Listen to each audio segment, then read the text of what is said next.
Praise the Lord. Welcome back to the channel I in Jesus. దేవుని కృప వల్ల అందరూ బాగున్నారని ఆశిస్తూ ఉన్నాను. ఈ దినం దేవుని వాక్యం ఆదికాండం 11వ అధ్యాయం 30వ వచనం. శారయి గొడ్రాలై ఉండెను, ఆమెకు సంతానము లేదు. ఈ దినం మనం శారా గారి గురించి ధ్యానించబోతా ఉన్నాం. శారా పరిస్థితి ఏ విధంగా ఉందంటే, ఆమెకు వయసు అయిపోయింది, ఇంకా ఆమెకు గర్భము దాల్చే పరిస్థితులు లేవు. ఆమె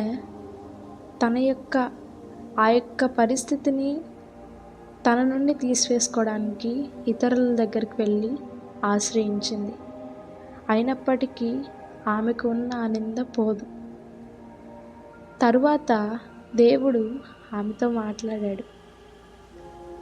నేను చేయగలను. దేవుడు ఏమని మాట్లాడాడంటే, యెహోవాకు అసాధ్యమైనది ఏదైనా కలదా అనని దేవుడు మాట్లాడాడు.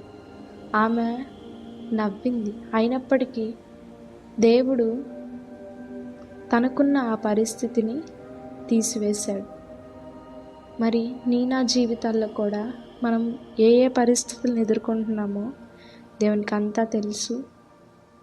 దేవుడు అన్నీ చూస్తూ ఉన్నాడు. నా జీవితం ఇక ఇంతే, ఇక నా పరిస్థితులు ఇంతే అని బహు వేదన చెందుతున్నావేమో. దేవుడు ఈ దినం నీ గురించే మాట్లాడుతూ ఉన్నాడు. ఆ యొక్క పరిస్థితుల నుండి దాటించగలవాడు కేవలం యేసయ్య మాత్రమే.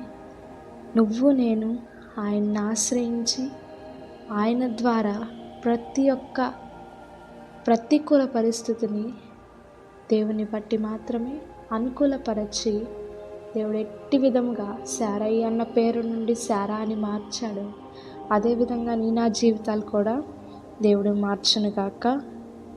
ఈ కొద్ది మాటలు దేవుడు దీవించునుగాక. ఆమేన్. Praise the lord.